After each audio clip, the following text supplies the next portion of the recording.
السلام علیکم ورحمۃ اللہ وبرکاتہ۔ ایک اور ریئیکشن ویڈیو آپ کے سامنے رکھ رہا ہوں، یہ مولانا احسان رضا قادری صاحب کی، اور بہت ہی جامع بیان ہے۔ یہ 4 سے 5 منٹ کا آپ سنیے، ایمان کو تازہ کرنے والا ہے۔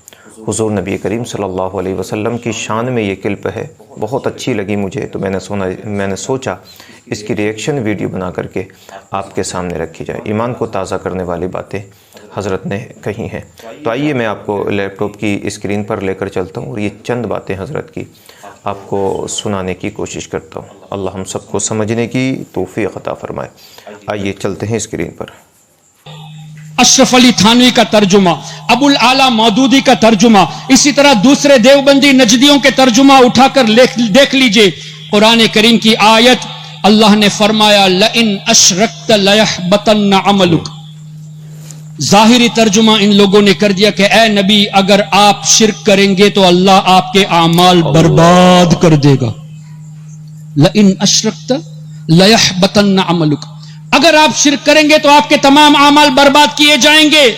یہ نجدیوں نے ترجمہ کیا، دیوبندیوں نے ترجمہ کیا، لیکن اعلی حضرت امام اہل سنت نے ترجمہ فرمایا اے سننے والے، اے میرے نبی کے ذریعے اس بات کو سننے والے، اے سننے والے، تم اگر شرک کرو گے تو تمہارے اعمال برباد کیے جائیں گے۔ حضور سے خطاب نہیں، بظاہر خطاب حضور سے، لیکن پیغام امت کو۔ اس آیت کی ترجمے میں اعلی حضرت نے یہ جو اے سننے والے فرمایا اپنی طرف سے نہیں، بلکہ مفسرون نے فرمایا ایھا السامع، اے سننے والے کے لفظ یہ تفسیر میں موجود ہے۔ اور مفسرون نے یہ بھی فرمایا الخطاب للنبی والمراد به امته، خطاب بظاہر حضور سے ہے لیکن مراد امت ہے، یعنی امت کو یہ پیغام دیا جا رہا ہے۔ حضور تو شرک کر ہی نہیں سکتے، کیوں؟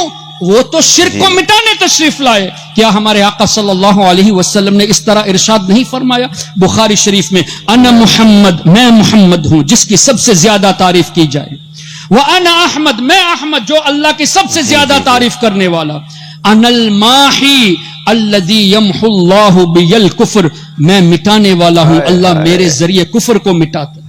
تو جب حضور کے ذریعے کفر مٹ جاتا ہے، کیا حضور شرک کر سکتے ہیں؟ اللہ اکبر۔ تو ان دیوبندیوں نے ایسی شرارتی کی۔ ایک اور شرارت ان دیوبندیوں نے کی ہے، قرآن کریم میں سورہ بقرہ میں غالباً 121 نمبر آیت اور 140 یا 42 میں بھی 2 جگہ پہ اس طرح کے الفاظ، وَلَئِنِ اتَّبَعْتَ أَهْوَاءَهُم مِّن بَعْدِ مَا جَاءَكَ مِنَ الْعِلْمِ مَا لَكَ مِنَ اللَّهِ مِنْ وَلِيٍّ وَلَا نَصِيرٍ، جس کا مفہوم یہ کہ اے نبی جو یہ ترجمہ کرتے، اگر آپ یہودیوں کی اور نصرانیوں کی پیروی کریں گے تو اللہ آپ کی مدد نہیں فرمائے گا۔ اے نبی اگر آپ یہودی اور نصرانی کی پیروی کرو گے اللہ آپ کی مدد نہیں کرے گا۔ اس آیت کی تفسیر اٹھا کر دیکھ لیجئے، یہاں بھی مفسرون نے یہی فرمایا الخطاب للنبی والمراد به امته، یہ حضور کے ذریعے امت کو پیغام دیا جا رہا ہے کہ اے میری امت کے لوگوں، تم اگر ان کی پیروی کرو گے تو اللہ کی مدد نہیں ملے گی۔ حضور پر تو اللہ کی مدد ہے ہی، واللہ یعصمک من الناس، اللہ نے خود فرمایا کہ ہم آپ کی حفاظت کریں گے لوگوں سے۔ تو حضور علیہ الصلوۃ والسلام کیسے یہودیوں کی اور نصرانیوں کی پیروی کر سکتے ہیں؟ اعلی حضرت نے اس آیت کے ترجمے میں انہی مفسرون کے اقوال کو پیش نظر رکھتے ہوئے فرمایا اے سننے والے اگر تم یہودی اور نصرانیوں کی پیروی کرو گے تو اللہ تعالیٰ تمہارا حامی نہیں ہوگا، تمہیں مدد نہیں ملے گی۔ اس طرح ان نجدیوں نے، ان دیوبندیوں نے ہمارے آقا صلی اللہ علیہ وسلم کے تعلق سے ایسی باتیں کر دی، اللہ اکبر، جو صراحتاً قرآن کریم کے بھی خلاف ہے اور احادیث طیبہ کے بھی خلاف ہے۔ اسی طرح تقویت الایمان اٹھا کر دیکھ لیجئے، اسماعیل دہلوی نے کہا کہ جو یہ عقیدہ رکھے کہ اللہ تعالیٰ نے حضور علیہ الصلوۃ والسلام کو اختیار دیا ہے وہ بدتر ہے، وہ کافر ہے، اس طرح کے الفاظ لکھے گئے ہیں۔ اور ابن عبد الوہاب نجدی نے کتاب التوحید میں لکھا کہ اگر کوئی یہ عقیدہ رکھے کہ حضور کو اللہ تعالیٰ کی عطا سے اختیار دیا گیا تو وہ ابو جہل سے بدتر کافر ہے۔ یا ابو جہل کی طرح کافر ہے؟ اب مجھے بتائیے، اللہ نے قرآن کریم میں ارشاد فرمایا، جو آیت کریمہ میں نے پڑھی اس کا اگلا حصہ وَيُحِلُّ لَهُمُ الطَّيِّبَاتِ وَيُحَرِّمُ عَلَيْهِمُ الْخَبَائِثِ، اللہ نے فرمایا میرے حبیب کی یہ شان کہ پاک چیزوں کو حلال کرتے ہیں، ناپاک چیزوں کو حرام کرتے ہیں۔ تو حضور کو اللہ نے اختیار دیا نا تب نا۔ پھر نبی پاک صلی اللہ تعالی علیہ وسلم نے کتنی احادیث شاہد ہے اس بات پر کہ مردوں کے لیے تو سونا حرام ہے، لیکن حضرت سراقہ رضی اللہ عنہ کے تعلق سے حضور ہی نے بشارت دی کہ کیسر و کسرا کے کنگن آپ کے ہاتھ میں دیکھ رہا ہوں۔ جب کیسر و کسرا حضرت فاروق اعظم کے زمانے میں فتح ہوا، مسلمانوں نے فتح حاصل کی، تو کیا ہوا؟ ایک تو یہ کہ فاروق اعظم کے دور میں جو واقعہ ہونے والا ہے، ایڈوانس میں حضور علیہ الصلوۃ والسلام اس کی خبر دے رہے ہیں کہ اے سراقہ تمہارے ہاتھ میں کیسر و کسرا کے کنگن دیکھ رہا ہوں۔ واقعات میں آتا ہے کہ ایک مرتبہ حضرت سراقہ رضی اللہ تعالیٰ عنہ بیمار ہوئے، ان کے گھر والے سمجھے کہ اس بیماری میں شاید یہ انتقال کر جائے۔ حضرت سراقہ رضی اللہ عنہ نے اس طرح فرمایا، کیا سمجھتے ہو کہ مجھے موت آ جائے گی؟ ہرگز موت نہیں آئے گی، کیونکہ میرے آقا نے فرمایا کہ میرے ہاتھ میں کیسر و کسرا کے کنگن دیکھے ہیں، تو جب تک وہ ہاتھ میں نہیں پہنوں گا تب تک موت مجھے نہیں آئے گی۔ یہ تھا عقیدہ صحابہ کرام رضوان اللہ علیہم اجمعین کا۔ پھر فاروق اعظم کے دور میں یہ پریکٹیکلی بھی ثابت ہو گیا تھا۔